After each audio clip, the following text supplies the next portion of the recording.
MPSCच्या औषध निरीक्षक परीक्षेच्या कथित पेपरफुटीची आता मुंबई गुन्हे शाखेने चौकशीला सुरुवात केलेली आहे। आपल्यासोबत सध्या ऋषिकेश गांगुर्डे आहेत, यातील तक्रारदार। त्यांची जवळपास 6 ते 6.5 तास गुन्हे शाखेकडून चौकशी करण्यात आलेली आहे। ऋषिकेशजी, 6-6.5 तास तुमची चौकशी झाली, नेमकं गुन्हे शाखेला काय तुमच्याकडून जाणून घ्यायचं होतं?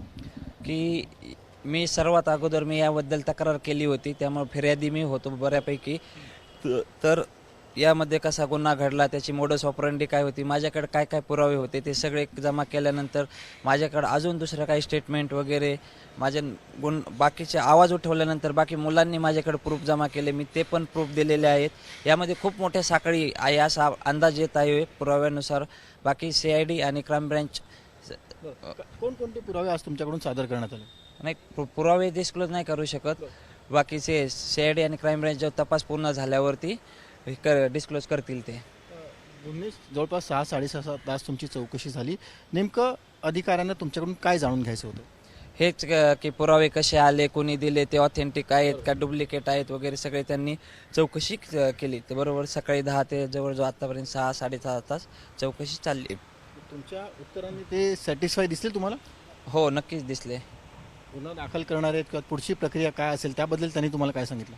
गुन्हा दाखल करणार आहेत आणि आमची त्यांना एक मागणी होती की यामध्ये जे कोणी दोषी असतील त्यांना मोठी कडक शिक्षा होईल। आम्ही देवेंद्र फडणवीस साहेब आणि MLA रोहितदादा पवार यांनी आवाज उठवला, त्यांच्या माध्यमातून पण सांगितलं की आम्हाला न्याय पाहिजे विद्यार्थ्यांना। माझ्यासोबत 40 ते 50 हजार आता ज्यांनी MPSCचे ड्रग इन्स्पेक्टर परीक्षा दिली होती त्या सगळ्या विद्यार्थ्यांचं भवितव्य लागलेलं होतं। जे व्हॉट्सअप चॅट आतापर्यंत समोर आलेले आहेत, जे प्रश्नपत्रिकांचे फोटो जे परीक्षेच्या आधी लीक झालेले ते देखील समोर आलेले आहेत, ते सगळे तुम्ही आज सादर केले का? ते नाही सांगू शकत, कारण ते असं म्हणता येईल की ते समुद्रातली एक सुई आहे, बाकीचं खूप सारं अजून बाहेर यायचं बाकी आहे। बरोबर, काही पैशाच्या देवाणघेवाण ह्याच्या यातून हे सगळं झालं असेल वाटतं, तुमचा काय अंदाज आहे? नक्कीच पैसे, कारण त्यामध्ये पैशांचे व्यवहार झालेले पण आलेले आहेत।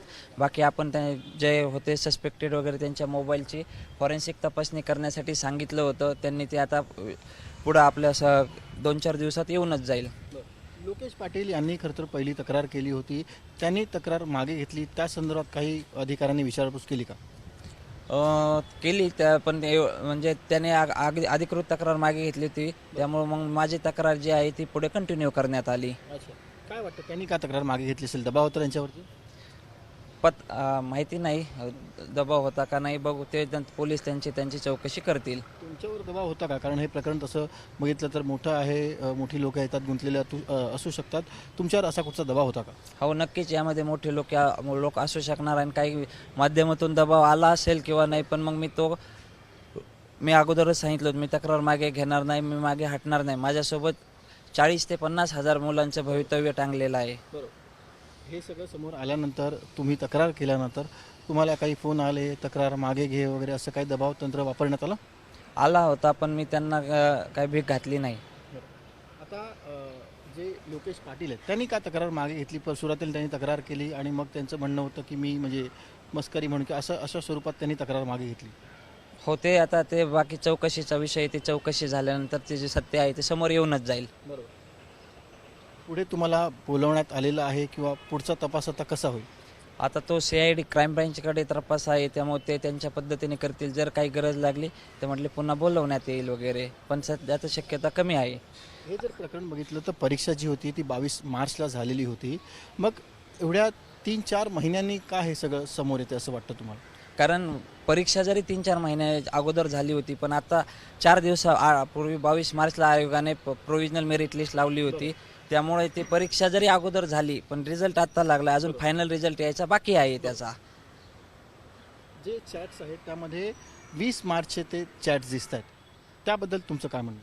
हो, ते नक्कीच आपण त्यासाठीच आपण फॉरेन्सिकची मागणी केली होती की त्यांचे चॅट्स आहेत, त्याचे ऑथेंटिसिटी ते बरोबर आहे, डुप्लिकेट आहेत, हे सगळी चौकशी करण्यात यावी। त्यांची साखळी पकडण्यात, त्यांना कुठून क्वेश्चन आले, त्यांनी कोणाला दिले, यामागे कोणाचा मोठे माशांचा हात आहे का वगैरे, आणि यात आता अशी आशा आहे की खूप मोठे मासे गळायला लागतील। जे 100 प्रश्न आलेले त्यातले 80च्या 90 प्रश्न तसेच्या तसे त्यांच्या पर्यायासह आले, हे कितपत खरं?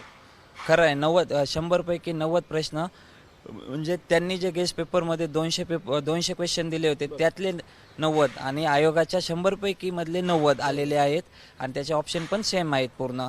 त्याची आम्ही पडताळणी केलेली आहे स्वतः तिथे, आज पण केलेली आहे पडताळणी. MPSC म्हणते की हे सगळे आरोप बिनबुडाचे आहेत, खोटे आहेत, असं MPSCचं म्हणणं आहे.